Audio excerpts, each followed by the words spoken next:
A abertura do 26º capítulo geral, o retiro capitular, a constituição das comissões, o início da avaliação do sexênio anterior e o resumo da revista do capítulo geral.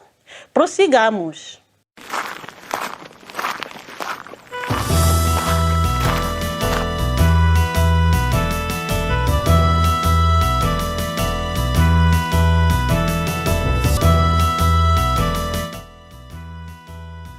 Saudações a todos e boas-vindas à primeira edição do Diário do 26º Capítulo Geral dos Missionários Claretianos, que se realiza em Nemi, Itália, desde domingo 15 de agosto de 2021, ou seja, desde a semana passada.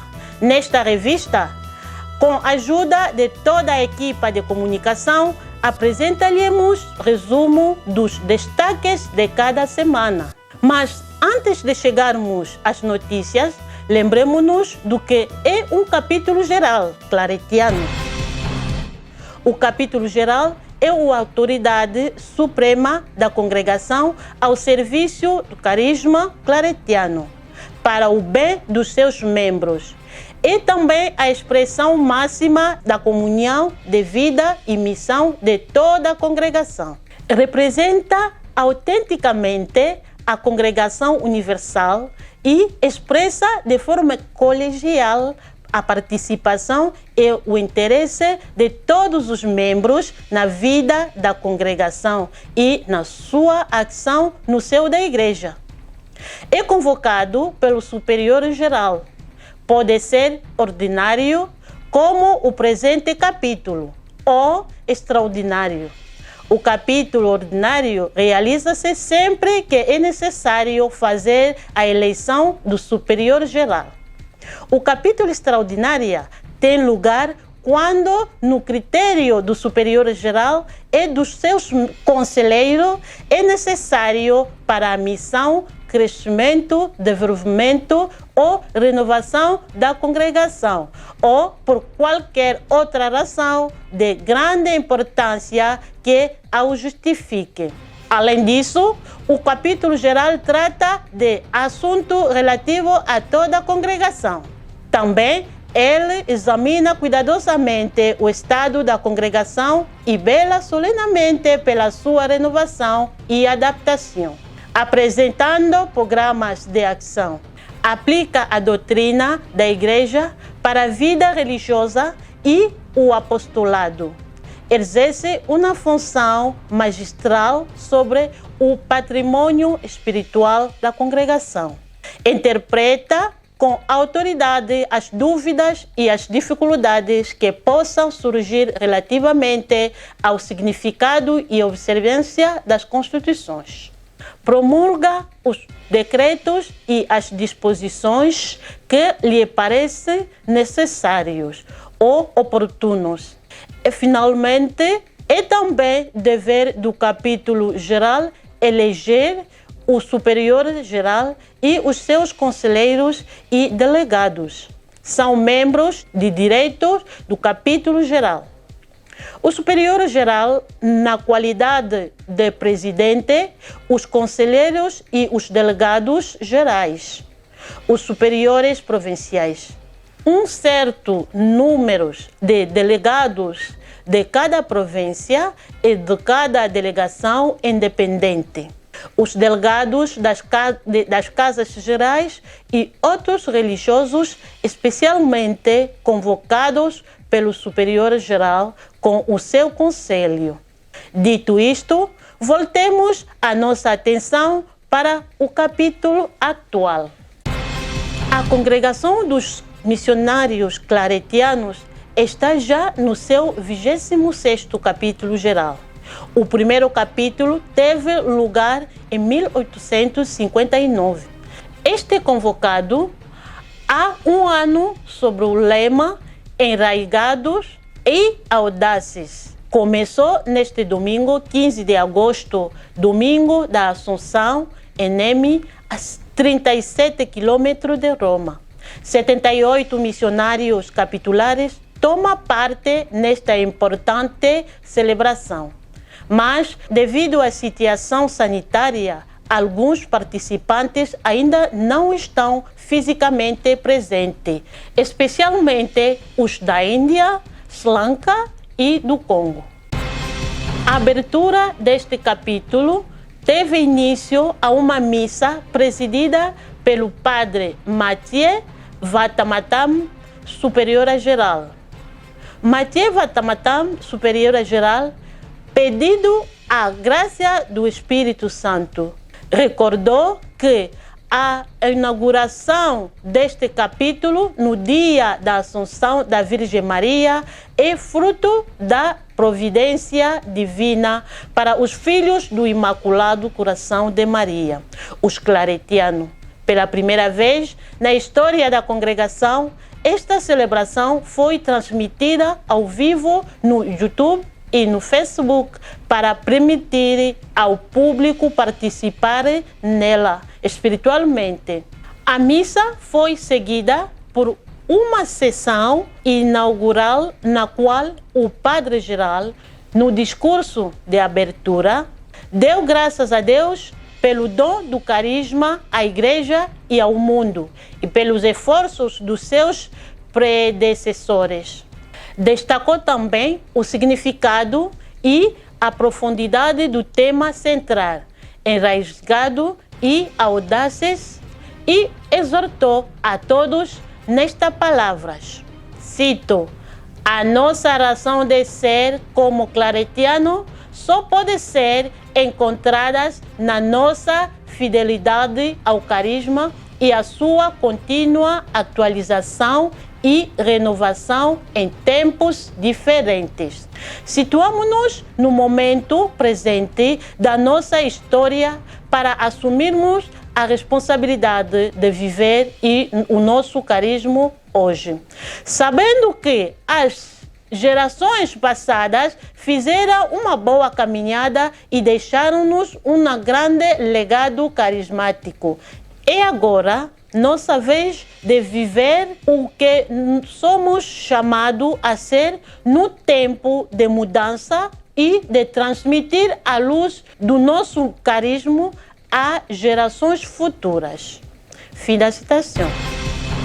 Depois deste ponto alto do capítulo, os padres capitulares mergulharam numa atmosfera espiritual especial durante 3 dias, de segunda-feira, 16, a quarta-feira, 18 de agosto. Uma paragem era importante antes de embarcar nesta longa viagem de um mês. Com a ajuda da irmã Jolata e do padre Porson, este retiro começou com o tema Alegria e Reconciliação para iniciar a viagem, no qual, seguindo os mistérios da alegria e da dor do Rosário, os capitulares viajaram juntos através dos mistérios alegres da vida e missão claretianas, comunicando em pequenos grupos as alegrias vocacionais e os mistérios dolorosos das suas feridas e sofrimento, apoiando pela sua graça. No segundo dia, os participantes mergulharam na experiência do caminho de Emaús, em que descobriram a presença do Senhor na sua viagem em direção à casa. Presença manifestada na palavra e na Eucaristia, portanto, a herança espiritual claretiana. Foi um momento oportuno para a Lectio Divina e para a participar do pão na Eucaristia. Este tríduo espiritual terminou com uma dinâmica de regresso de Emaús a Jerusalém, uma dinâmica em que os capitulares passaram da surpresa de descobrir o viajante que tinha partido o pão ao desejo de regressar à comunidade para anunciar a glória do Senhor ressuscitado. Os 3 dias do retiro concluíram com importantes orientações práticas para a continuação do capítulo.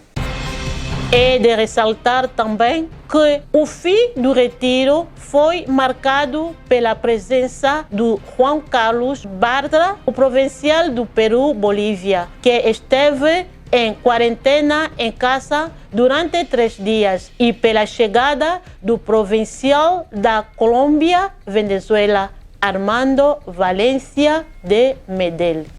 Quinta-feira, 19 de agosto, o 5º dia do capítulo foi dedicado principalmente à avaliação dos últimos 6 anos desde o anterior capítulo de 2015.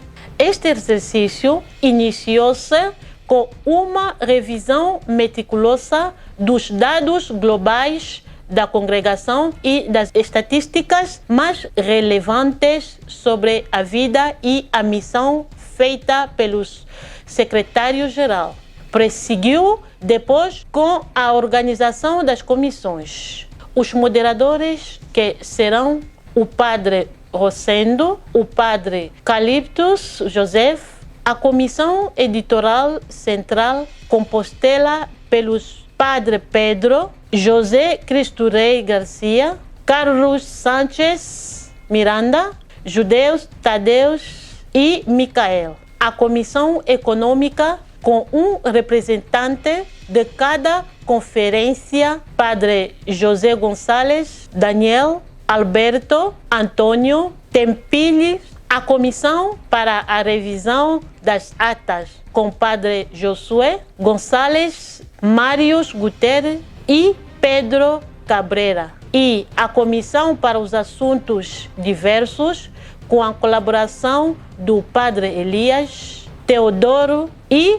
Alejandro. Esta configuração permitiu a revisão das principais linhas do projeto missionário desenvolvidos desde o capítulo anterior. Como lembra-te, esta última tinha proposto a cada claretiano e a cada comunidade um itinerário de conversão através de 3 processos de transformação. O primeiro centrou-se no que nos impele a ser cada vez mais intensamente uma congregação em movimento.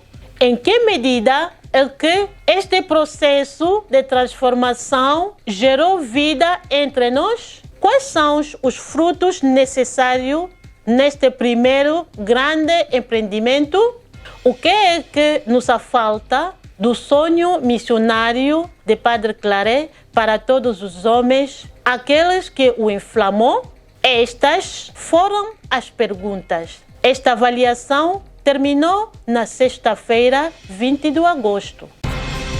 E no sábado teve início a avaliação do segundo processo de transformação: ser uma comunidade de testemunhas e mensageiros. Com esta nota, a primeira semana do 26º capítulo geral dos missionários claretianos chegou ao seu fim. Obrigada pela vossa atenção. Até a próxima.